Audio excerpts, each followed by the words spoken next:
Support for the Capital Connection comes from United University Professions, representing 37,000 academic and professional employees at SUNY campuses and teaching hospitals across New York State. Frederick E. Cole, President, uupinfo.org.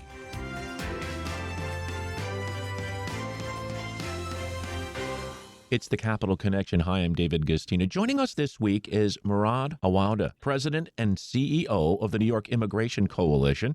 You can find out more at nyic.org. Obviously, the issue of ICE and that enforcement in New York and around the country has been escalating, and especially in New York in the last couple of weeks. The legislature's back in session. The governor has been talking about ICE and how they've been behaving in New York and what she wants to do to curb some of that behavior. Before we get into all of that, we welcome Murad Awawdeh to the Capital Connection. Thanks for joining us. Thank you so much for having me. Well, before we get into that serious discussion, tell our audience about yourself a bit, how you came to the Immigration Coalition of New York. I am a child of immigrants and someone who had to support and help my family navigate our services here in the state, from healthcare to education, to ensuring that my family had a fighting chance to stay in this country.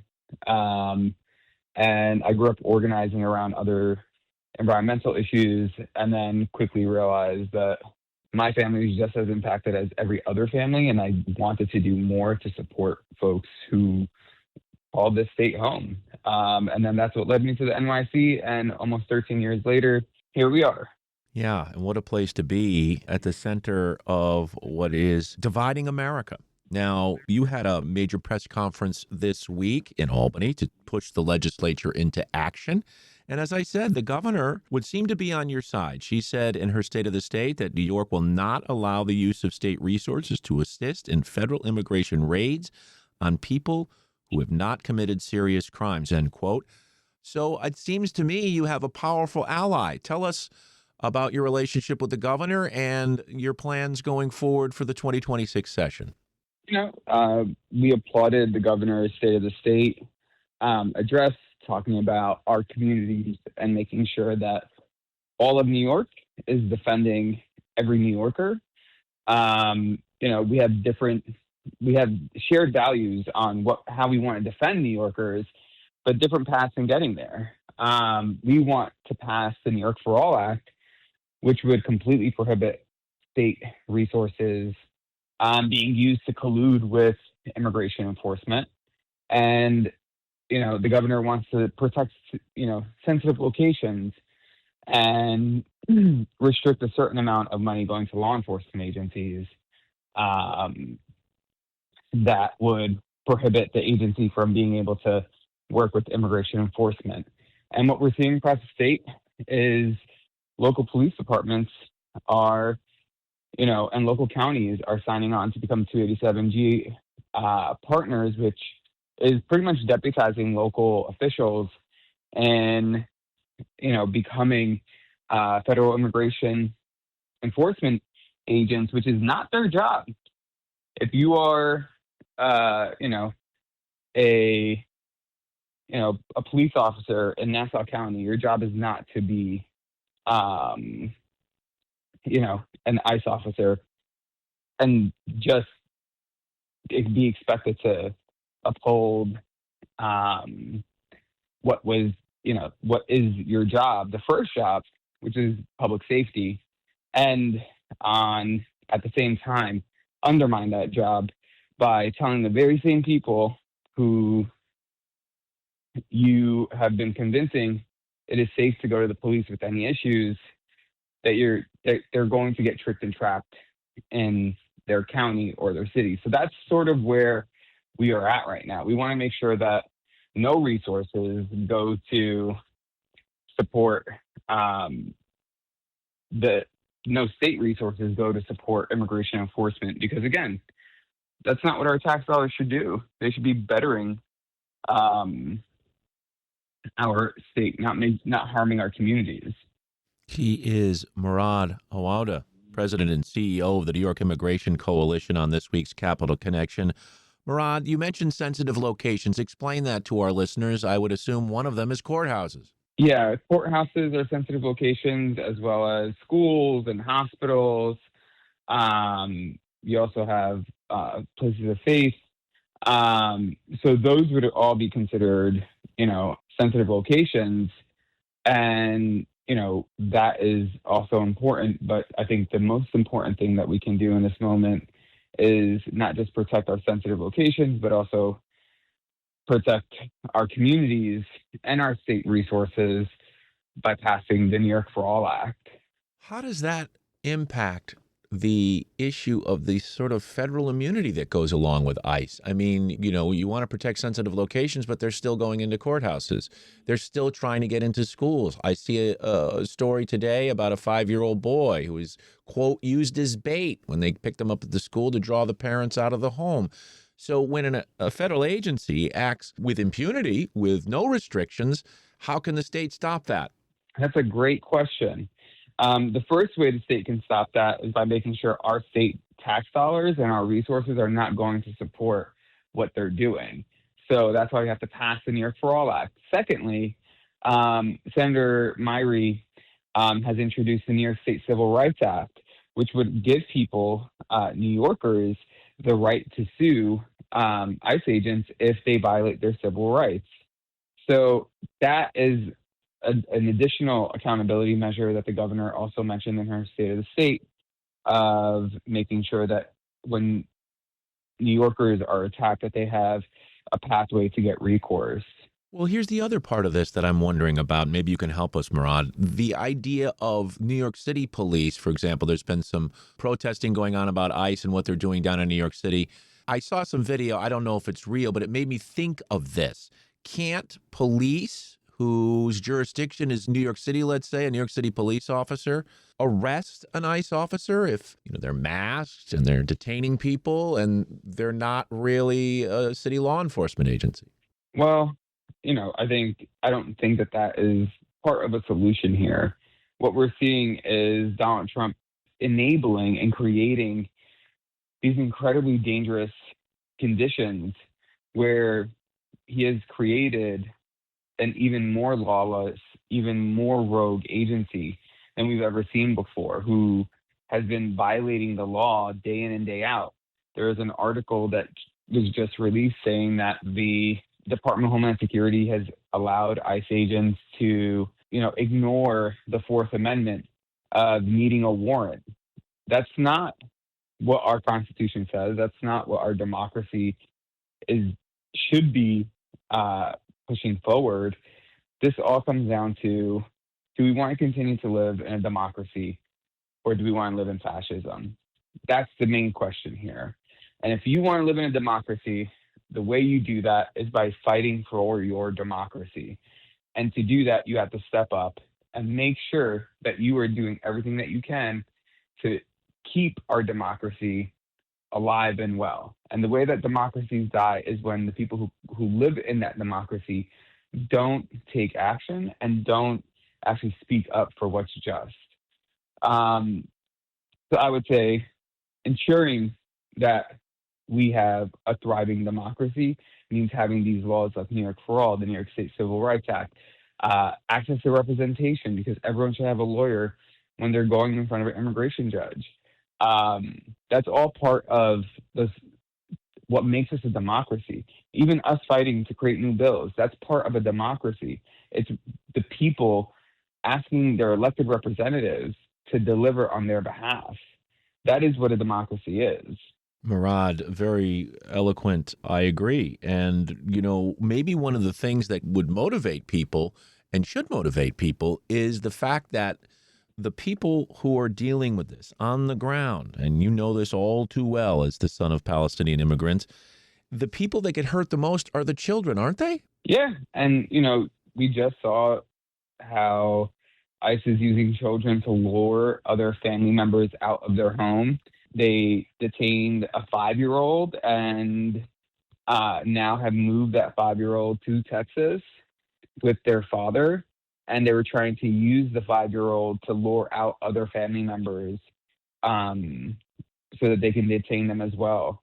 It's just really horrific. Everything that has been happening for the past exactly 1 year has illustrated that we as a country have allowed way too many horrors to happen. But it's okay because we still have time to fight back and to turn the tide. And I think that in this moment, we have to continue to fight and strengthen our local democracy, our state democracy, that will be able to withstand any federal incursion coming our way. We're speaking with Murad Awawdeh on this week's Capital Connection. He is the president and CEO of the New York Immigration Coalition. You can find out more at nyic.org. Well, Murad, tell us a little more about the Access to Representation and Build Acts and your goal to see the state invest $175 million in legal services funding. Yeah, so we are in Albany, and we will be here for the foreseeable future to ensure that we are fighting for a state that is going to deliver for every single New Yorker. New York for All is going to protect all 19 million New Yorkers. So it's a bill about public safety, and we want to ensure that we're upholding public safety and that we're protecting all New Yorkers. The Access to Representation Act and the Build Act really strengthen and build the ecosystem that we need in this moment to ensure that, when you go to immigration court, it's not like when you go to the criminal justice system where if you can't afford a lawyer, one won't be afforded to you. If you can't afford a lawyer, you're not getting one. And what we've seen is that people with immigration lawyers have a 10 times more likely chance of winning their cases than those who do not. So our goal is to ensure that people who can't afford a lawyer end up in immigration court and need a lawyer are able to have a fighting chance to stay here in the state of New York with their loved ones and in their communities that they've been helping build. The other thing that gets in the way in a country like the United States is people who speak different languages. You see this in healthcare a lot, where doctors who don't speak another language have a hard time diagnosing a patient. But the same thing is true when you're dealing with immigration, right? You need access to understand the language on all sides. Yeah, which is why we're also fighting for the Language Access Expansion Act, which would ensure that the state actually takes it upon itself to make sure that every New Yorker is receiving information in the language that they feel most comfortable, and ensuring that when we are having, we're about to have a horrible snowstorm this weekend. And not too long ago, there was a massive blizzard in Buffalo, and the notification didn't go out in any other language but English. And unfortunately, several people lost their lives because they didn't understand what the emergency warning was to stay at home. They went out to get milk and never made it back home. So we should not have these situations where, something as basic as an emergency alert is not going out in multiple languages to people who need to receive information in a different language. Yeah, that storm really drew that issue close to home. Of course, issue of immigration has always been a political one in this country. And the idea of welcoming people seems to be dependent on where in the world you come from. Do you want to comment on that? In other words, we seem not to worry about immigration coming from certain countries in Western Europe. But when it comes to communities of color, we'll say, there seems to be more of a problem. It seems like hypocrisy to me. Yeah, I think this is what we've seen is time and again when you have systems like our immigration system where the closeness to whiteness that you are, the easier it is for you to enter the United States, to navigate and receive your different statuses. Even if you look at the distribution of visa quotas, European nations have significantly more than any other. So I think in this moment, what we need to stop doing is actually seeing each other as the other.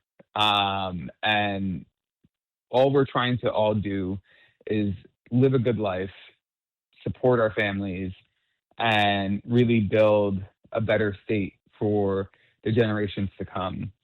So for us, it really is ensuring that we're moving beyond looking at each other in a way in which that is not helpful.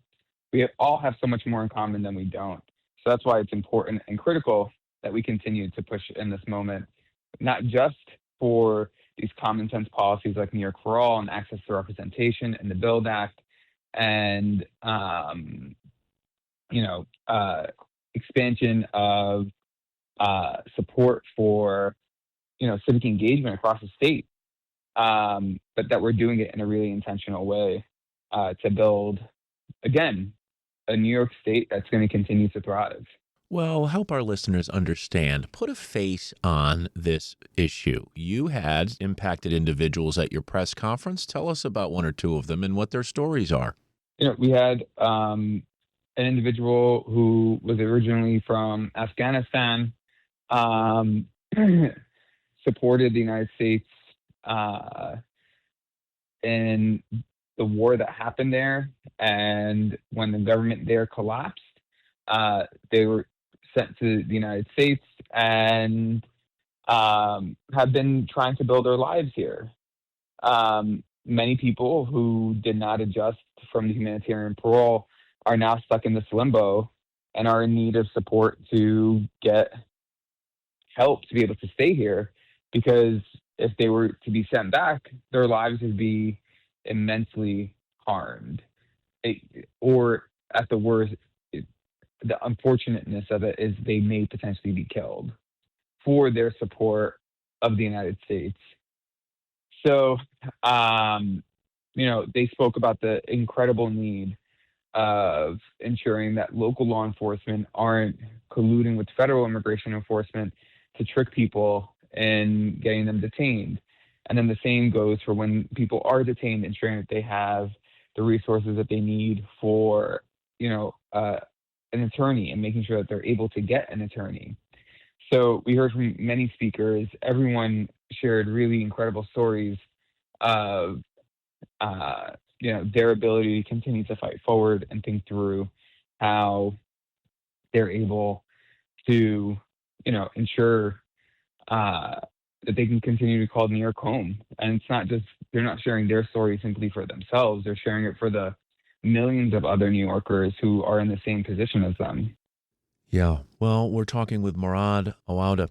He is the president and CEO of the New York Immigration Coalition. Find out more at nyic.org. Murad, in the end, this is a human rights, individual rights issue, isn't it? Yeah, I think, what we're fighting for is justice at the end of the day, right? It is human rights. It is, ensuring our state has the ability to continue to protect all New Yorkers. But at the end of that, what we're still trying to ensure is that justice is able to continue to thrive here. We've seen how, every level of government at the federal level is supposed to be a check and balance on the other. So you have the judiciary, you have Congress, and then you have the executive. And what we're seeing is that all three branches are now pretty much in, the other two branches have pretty much acquiesced to the president, who is also trying to incredibly change the way in which this country looks, feels, and operates. With HR 1, which he strongly pushed to ensure gets passed, we saw the largest wealth transfer in U.S. history, which is going to create debt for not just my kids, but my kids' kids and their grandkids in the United States, where we're seeing trillions of dollars being taken away from programs like healthcare, SNAP, and other critical social safety net programs, and then limiting the remainder of the program to then go and give that money for tax breaks. So we're in this interesting place where people have been dealing with the affordability crisis and the housing crisis for so many years, and we're literally at a boiling point. And the federal government, instead of stepping up to help, stepped up to make things worse.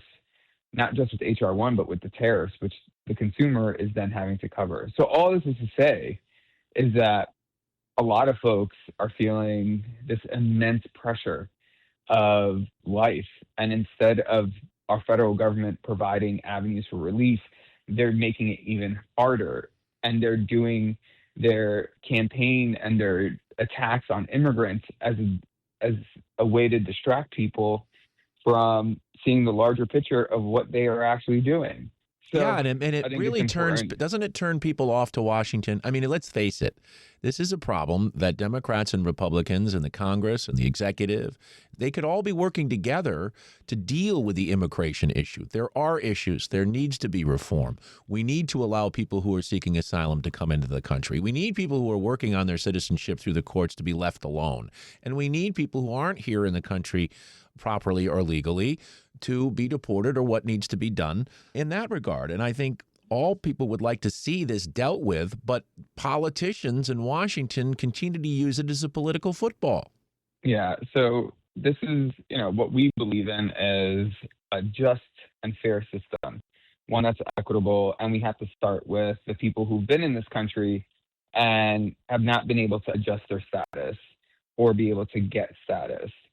So we need to make sure that we provide a pathway for residency for individuals who've called this country home. Secondly, is ensuring that we are building out the system where we actually legitimately have a fair and equitable system. Like what we're seeing right now in New York State, we've had 17 judges fired by the Trump administration in immigration court because they're not following his instructions to them. Like, how is that fair or just? Like, judges are supposed to be independent adjudicators. That makes absolutely no sense. So we want to ensure that there are multiple pathways for people to enter the country so they don't have to take the dangerous journey through the southern or the northern border. So for us, it really is about, moving this forward in the most humane way possible. But, again, we all are constantly told that the reason why you can't have something is because someone else is having it, or they, in need of help, or that the villain, I'm doing air quotes here, is the new arrival, when the new arrival had nothing to do with it. So it's very easy to those in power to point the finger at other communities to say they are the problem, when the actual problem is the person who's setting up these instances. And in this moment, we're seeing the gap of wealth incredibly expand. So we're seeing people like billionaires get billions more, and then the working class get poorer and poorer by the day. So this isn't immigrant versus the world. This is all of the working people against greedy fascists. Well, and then you have the president of the United States calling out Somalians and saying they need to get out of our country. We don't want you here. I mean, the climate of fear around the nation right now has a huge impact, right? I mean, if it was a census year, people would be hiding in their homes. We wouldn't get an accurate count. Yeah, absolutely. And, I think what you keep hearing is that the president and his administration keep looking for distractions to the Epstein files or to the mishandling of our foreign relations or his, administration collapsing. There's enough things and excuses that are out there, but I also think that this is part and parcel, and it should not be the way of life moving forward. Well, we're running out of time real quickly. I have one more question for you. Where are the New York Republicans? I don't think I see a Republican on this list that was at your press conference. It looks like all Democrats. Are the Republicans just no-shows? Have you reached out to them? Are there any of them that support what you're doing? Well, we had mostly our bill sponsors who were there, and then other electeds who came to support. And we welcome everyone to come stand with us to fight for a better New York and a future that includes all of us, and ensuring that we move the state forward. So anyone who's interested in doing that, they can reach out to us and we'd be happy to, move forward. Well, it's going to be a very interesting session. You have a lot of goals. We'll see where it all heads to, whether we like it or not. We are out of time. Our guest has been Murad Awawdeh, President and CEO of the New York Immigration Coalition. You can find out more at nyic.org. Murad, I really appreciate you taking the time to be with us on the Capital Connection this week. Thank you. Thank you. Have a good day. You too.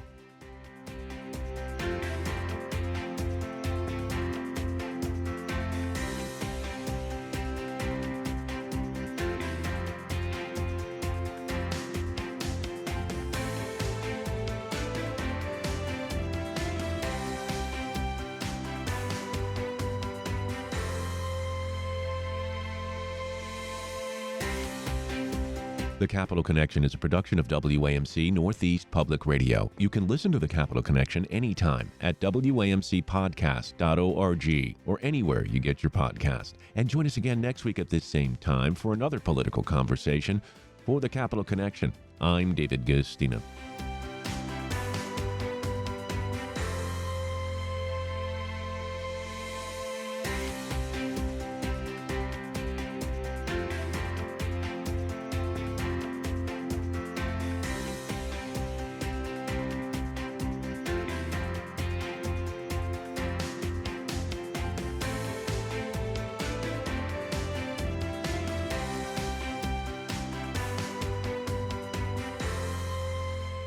Support for the Capital Connection comes from United University Professions, representing 37,000 academic and professional employees at SUNY campuses and teaching hospitals across New York State. Frederick E. Cole, President, uupinfo.org.